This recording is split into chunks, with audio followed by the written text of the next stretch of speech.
They will blow things out of proportion, overanalyze every word, dramatize everything, and over-exaggerate every circumstance until they create a problem and elevate it to life or death status. We're all guilty of it, and you know what I'm talking about. Somebody looked at you funny, and you act like they killed you. They squinted their eyes and wrinkled up their nose, and you act like they insulted the depths of your being. They passed you up without shaking your hand, and you act like you're never going to be the same again. Listen to me when I tell you it isn't that big a deal. The best thing you could do is just let it go and walk away. Your flesh would love to turn that molehill into a mountain. The enemy would love to cause you to react negatively, causing more problems with your reaction than the initial issue did in the first place. You better step back and readjust your focus so that you can get the right perspective, and so that your perception doesn't become so distorted that you end up creating an obstacle for yourself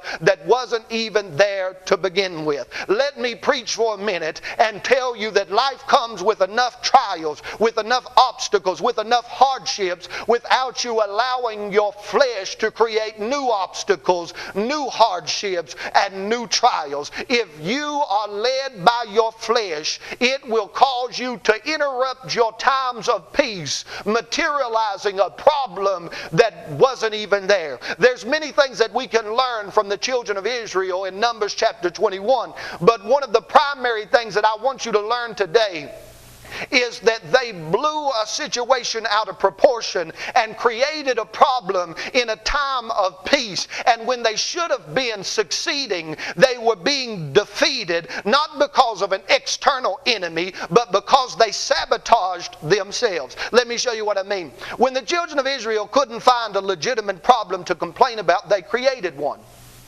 The chief complaint that they came up with was that they hated the bread they had to eat. They said, "Our soul loatheth this light bread. Our soul loatheth this light bread." It's almost a comical statement because loathe is a passionate, powerful word, but it's used to describe an irrelevant, insignificant subject. Our soul loatheth this light bread. They were upset and outraged because all they had to eat was the manna that fell from heaven.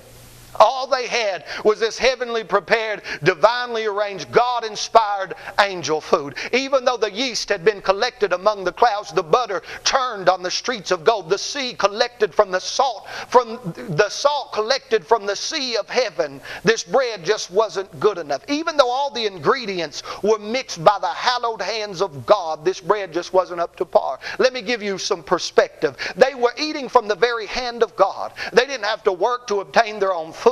They didn't have to spend hours grievously laboring in the hot sun in order to produce a crop for their families. Yet they still had the audacity to complain about what God had provided them.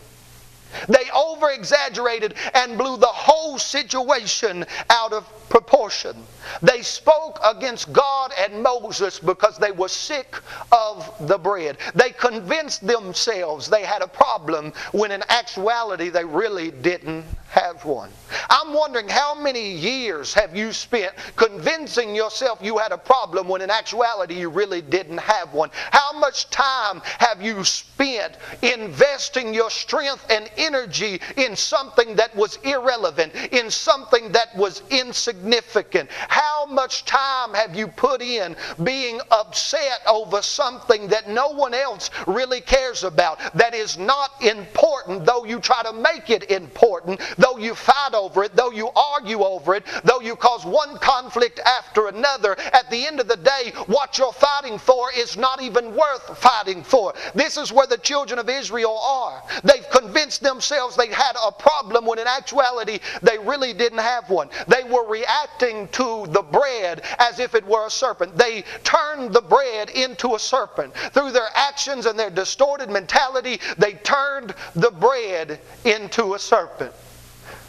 Now, when I say they turned the bread into a serpent, what I'm meaning is they took something insignificant and elevated it to the level of significant. They put a lot of energy into something that wasn't even worth their time. They were stressed, they were bothered, they were upset over something that they really shouldn't have even cared about.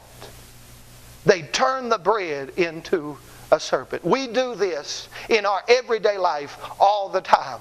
I know that your car broke down this morning, which messed up your schedule and ruined your plans, but don't turn the bread into a serpent. I know that your kids are acting like brats today, but don't let that change your mood. It's just bread. I know that you had to work an extra shift. Your boss is always rude to you. You didn't get to go on vacation, didn't get that raise, didn't get that promotion, didn't have the money to go shopping this month, didn't get your nails done, didn't get that new dress you wanted, didn't get those golf clubs you had your eye on. I know somebody else sung your song, took your place, made you feel insecure, made you feel left out and pushed to the side. I know they didn't include you in their plans. Everybody went out to eat and nobody called you, but all that's just bread, and you have to resist the urge to turn the bread into a serpent. You have to resist